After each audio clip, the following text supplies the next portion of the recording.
خود میں چل دیا.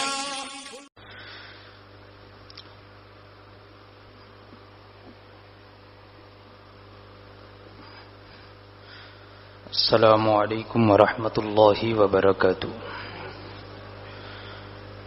نحمده ونصلي ونسلم على رسوله الكريم. اما بعد فاعوذ بالله من الشيطان الرجيم. بسم الله الرحمن الرحيم. انا ارسلناك شاهدا ومبشرا ونذيرا لتؤمنوا بالله ورسوله وتعزروه وتوقروه وتسبحوه بكرة وأصيلا. صدق الله مولانا العظيم وبلغنا رسوله النبي الأمين الكريم ونحن على ذلك لمن الشاهدين والشاكرين والحمد لله رب العالمين. ایک بار عقیدت و محبت کے ساتھ احمد مجتبی محمد مصطفیٰ صلی اللہ تعالی علیہ وسلم کی بارگاہ بے کس پناہ میں ہدیہ درود نچھاور کریں. اللہم صلی علی سیدنا و مولانا محمد معدن الجود والکرم وآلہ الکرام وابنہ الکریم وصحبہ وبارک وسلم صلاة و سلاما علیک یا سیدی یا رسول اللہ صلی اللہ تعالی علیہ وسلم.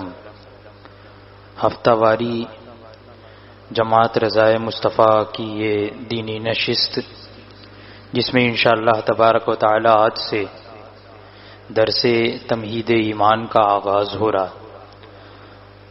تمہید ایمان امام اہل سنت سیدی اعلی حضرت امام احمد رضا خان فاضل بریلوی قدس سرہ العزیز کی مشہور زمانہ عقائد پر مشتمل کتاب ہے جس میں حضور سیدی اعلی حضرت نے ہم اہل سنت و جماعت عوام اہل سنت و جماعت کے عقیدے کی حفاظت کے لیے جو عقیدہ اہل سنت ہے اس کی حفاظت کے لیے آپ نے بڑا جامع یہ رسالہ تحریر فرمایا. اگر کوئی شخص صدق دل کے ساتھ خلوص کے ساتھ اس کا مطالعہ کرے اس کا درس حاصل کرے تو انشاءاللہ تبارک و تعالی اس کے تمام سوالوں کا جواب بھی مل جائے گا اور انشاءاللہ بدعقیدوں بد مذہبوں وہابیوں دیوبندیوں وغیرہ جتنے بھی بد دین بد مذہب ہیں ان سے وہ بچنے کی کوشش بھی کرے گا. اللہ تبارک و تعالی ہم تمام لوگوں کے عقیدے اور ایمان کی حفاظت فرمائے. بسم اللہ الرحمن الرحیم.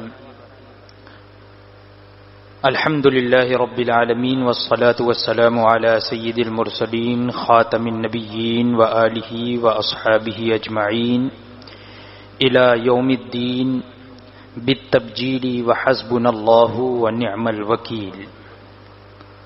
حضور سیدی اعلی حضرت ارشاد فرماتے ہیں مسلمان بھائیوں سے عاجزانہ دست بستہ عرض ہے، یعنی ہاتھ جوڑ کر اور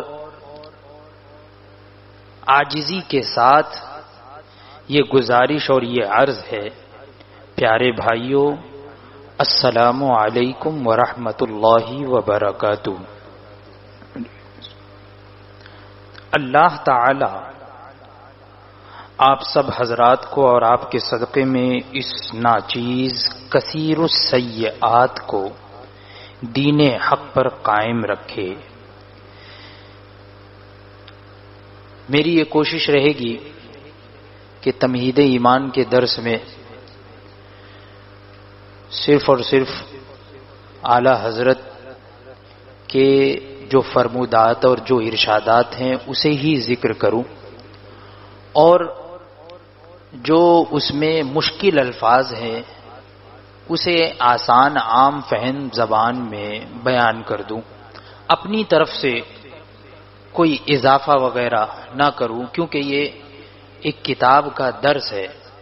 ہو سکتا ہے میں اپنی طرف سے کچھ بیان کر دوں، کچھ بول دوں، اور کوئی تمہید ایمان کے حوالے سے وہ چیز بیان کر دے، تو انشاءاللہ میں کچھ الگ سے بیان نہیں کروں گا، بس تمہید ایمان ہی کو میں پڑھوں گا، اور جو عام فہم زبان میں اگر کوئی مشکل الفاظ ہے تو اس کا ترجمہ اور اس کا معنی اور مطلب بیان کر دوں گا۔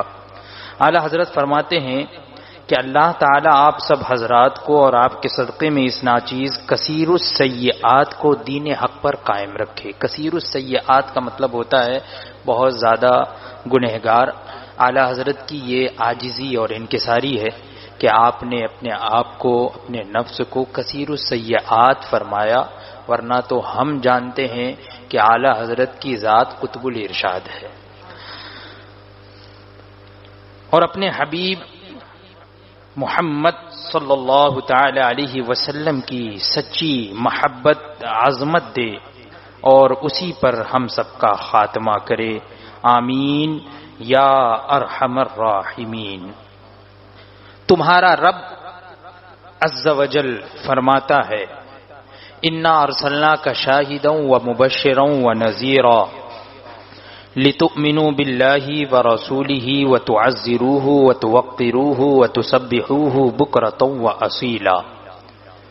اس کا ترجمہ ہے کہ اے نبی، بے شک ہم نے تمہیں بھیجا گواہ اور خوشخبری دیتا۔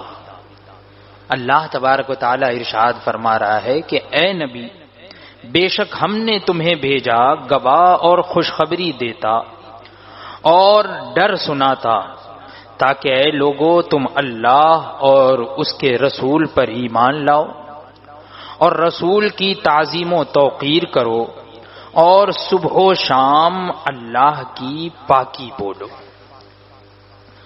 مسلمانوں، دیکھو، دین اسلام بھیجنے، قرآن مجید اتارنے کا مقصود ہی تمہارا مولا تبارک و تعالی تین باتیں بتاتا ہے۔ اعلیٰ حضرت فرما رہے ہیں کہ اس آیت کریمہ میں اگر غور کیا جائے تو دین اسلام کے بھیجنے میں اور قرآن کریم کے نازل کرنے کا جو مقصد ہے، وہ مقصود ہی تمہارا مولا تبارک و تعالی تین باتیں بتاتا ہے۔ کون سی تین باتیں؟ آپ ارشاد فرماتے ہیں، اول یہ کہ اللہ رسول پر ایمان لائیں۔ یہ قرآن پاک کی جو آیت ابھی تلاوت کی گئی تو اسی کے ضمن میں اعلیٰ حضرت فرما رہے ہیں کہ اللہ تبارک و تعالیٰ کیا ارشاد فرما، مقصود کیا ہے، مقصد کیا ہے۔ فرماتے ہیں سب سے پہلی بات اول یہ کہ اللہ رسول پر ایمان لائے، یہ سب سے پہلی بات ہے کہ اللہ اور اس کے رسول پر ایمان لاؤ۔ دوم یہ کہ رسول اللہ صلی اللہ تعالی علیہ وسلم کی تعظیم کرے۔ دوسری بات اس میں ذکر کی گئی کہ حضور اکرم صلی اللہ تعالی علیہ وسلم کی تعظیم کی جائے۔ سوم یہ کہ اللہ تبارک و تعالی کی عبادت میں رہیں۔ یہ تین باتیں ذکر کی گئی۔ پہلی یہ کہ اللہ اور رسول پر ایمان لائیں، دوسری یہ کہ رسول اللہ صلی اللہ تعالی علیہ وسلم کی تعظیم بجا لائیں، تعظیم کریں، اور تیسری بات یہ کہ اللہ تبارک و تعالی کی عبادت میں رہیں، عبادت کرتے رہیں۔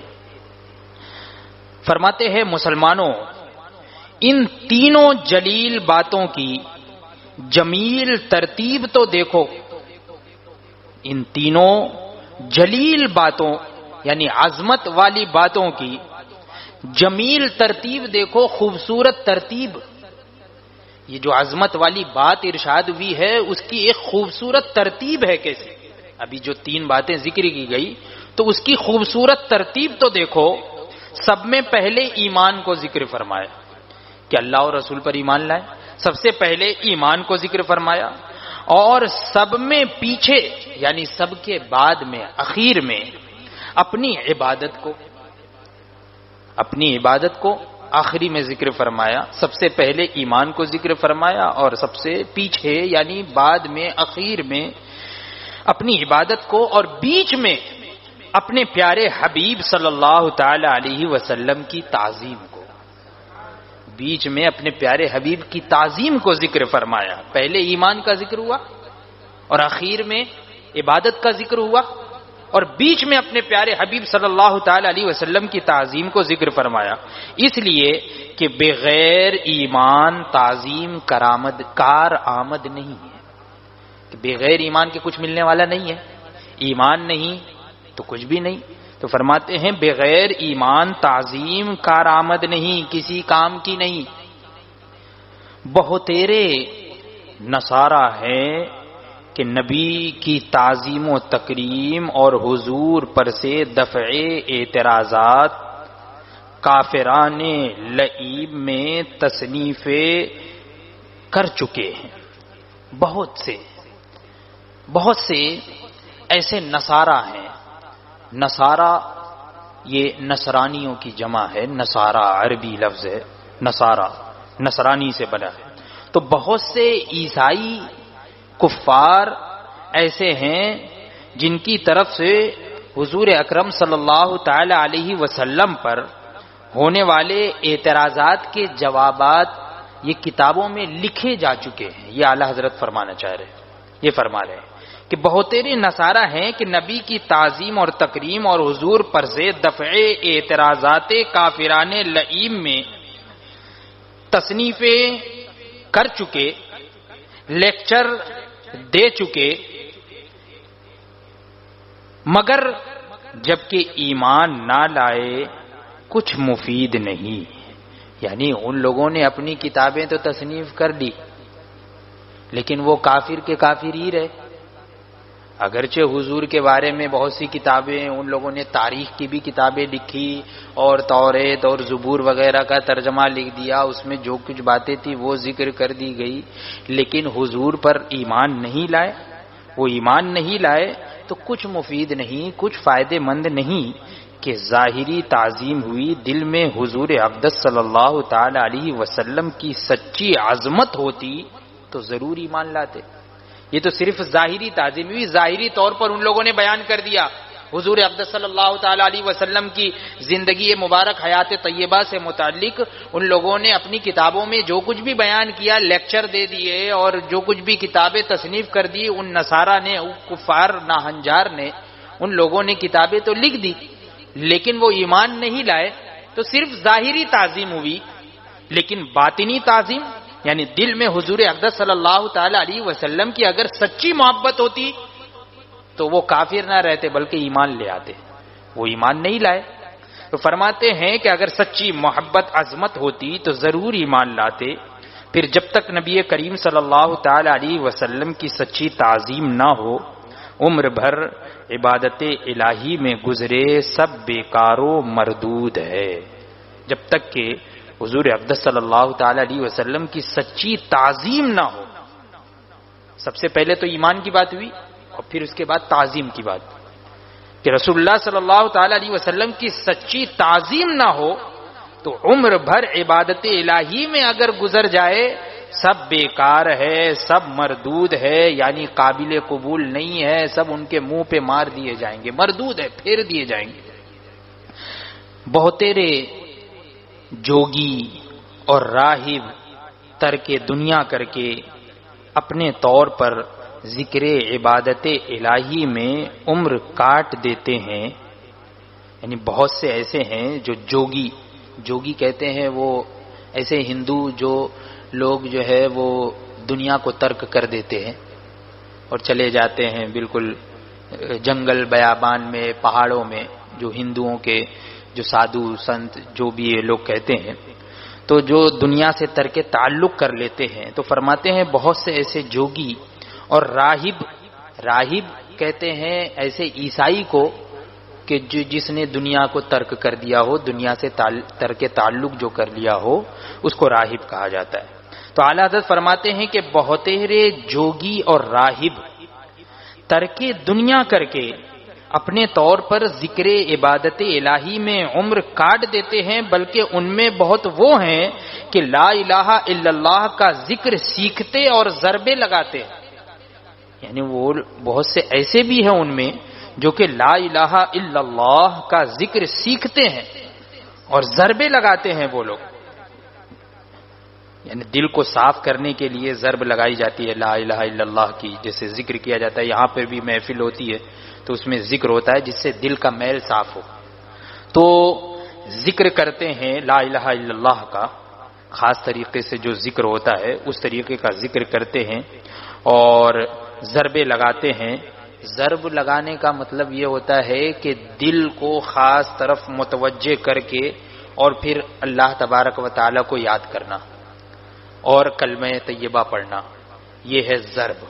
یہ ضرب لگائی جاتی ہے اور اس کا ایک خاص جو ہے وہ ضرب لگانے کا ایک خاص طریقہ بھی ہوتا ہے کہ کس طریقے سے ضرب لگائی جاتی ہے، کہ گردن سے سر جو ہے وہ کس وقت اوپر کی جانب ہو اور کب دل کی طرف اس کو مارا جائے. تو یہ اعلیٰ حضرت نے تفصیل کے ساتھ ذکر کیا ہے، اس کو کبھی اور ذکر کیا جائے گا. یہاں اعلیٰ حضرت فرماتے ہیں کہ لا الہ الا اللہ کا ذکر سیکھتے ہیں اور ضربے لگاتے ہیں، مگر از آ جا کے اس کا مطلب ہے مگر جب تک کہ محمد صلی اللہ تعالی علیہ وسلم کی تعظیم نہیں، کیا فائدہ؟ وہ ذکر کرتے رہیں، عبادتیں کرتے رہیں، کیا فائدہ؟ اصلاً قابل قبول بارگاہ الہی نہیں. یعنی بالکل ایسی عبادت، ایسا ذکر یہ اللہ تبارک و تعالی کی بارگاہ میں قابل قبول نہیں ہے. ایسا ذکر قابل قبول نہیں. اللہ ایسوں ہی کو فرماتا ہے وَقَدِمْنَا إِلَى مَا عَمِلُوا مِنْ عَمَلٍ فَجْعَلْنَاهُ هَبَاءً مَنْثُورًا. ترجمہ اس کا ہے جو کچھ اعمال انہوں نے کیے تھے ہم نے سب برباد کر دیے.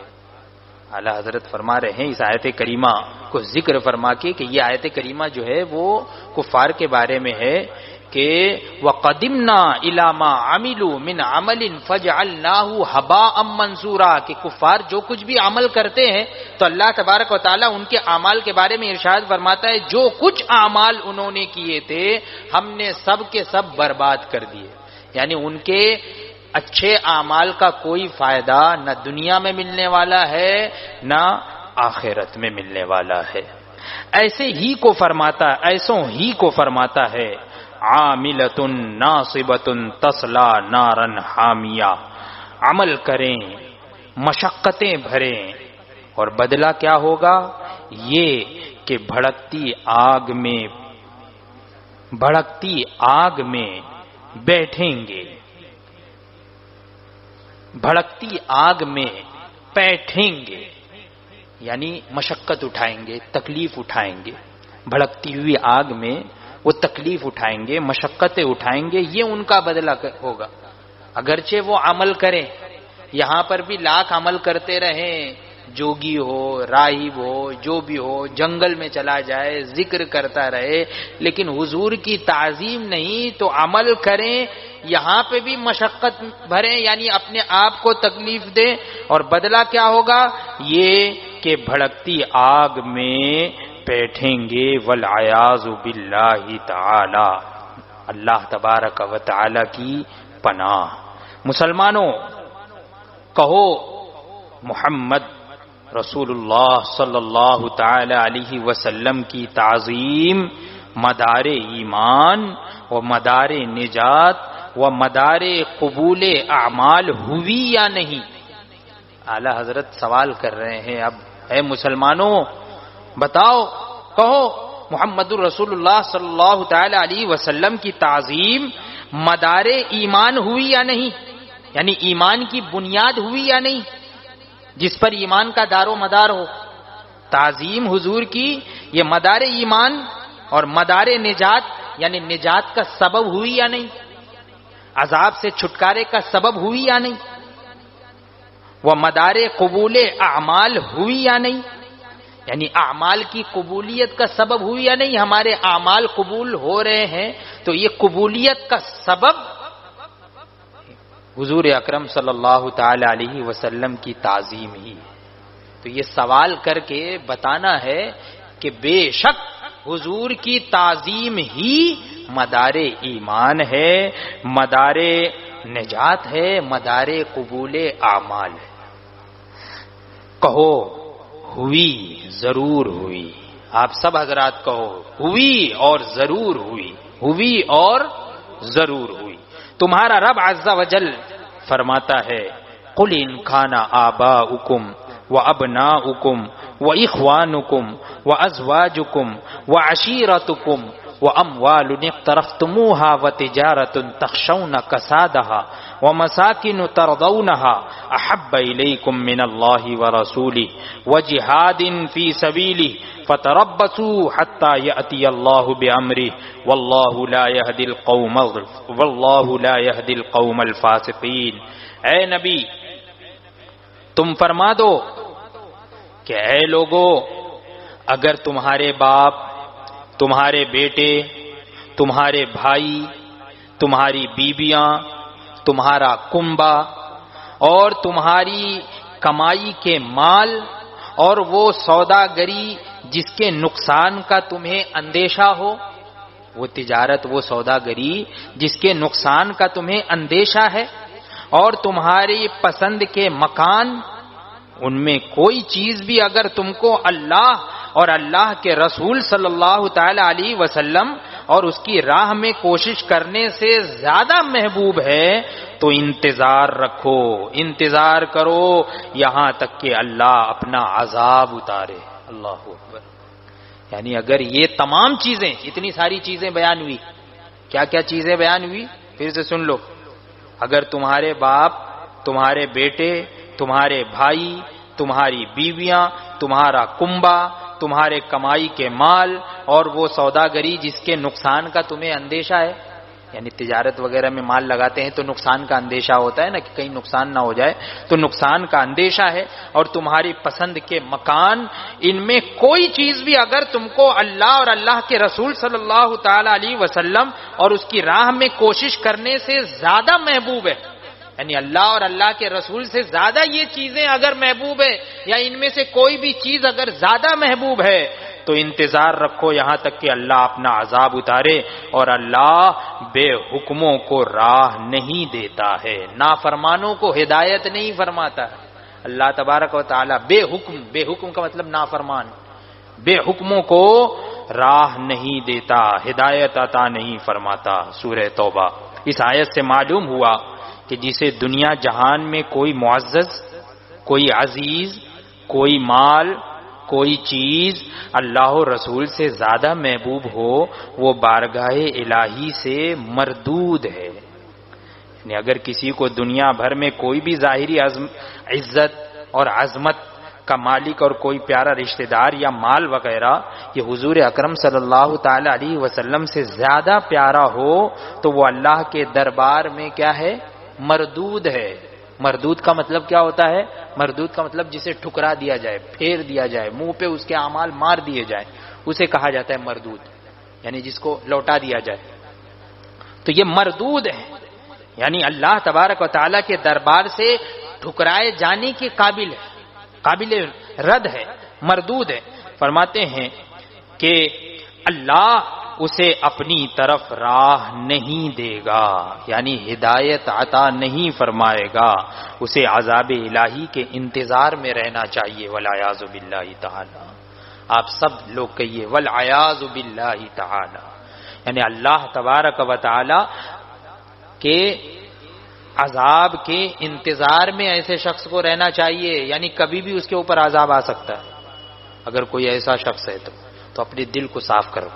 اعلیٰ حضرت یہی بتانا چاہ رہے ہیں کہ اپنے دل کو صاف کرو، اور اس دل میں اگر سب سے زیادہ کسی کی محبت ہو تو اللہ اور اللہ کے رسول کی محبت۔ تمہارے پیارے نبی صلی اللہ تعالی علیہ وسلم فرماتے ہیں لا یؤمن احدکم حتی اکون احب الیہ من والدہ وولدہ والناس اجمعین۔ نعرہ تکبیر، نعرہ رسالت، علماء اہل سنت.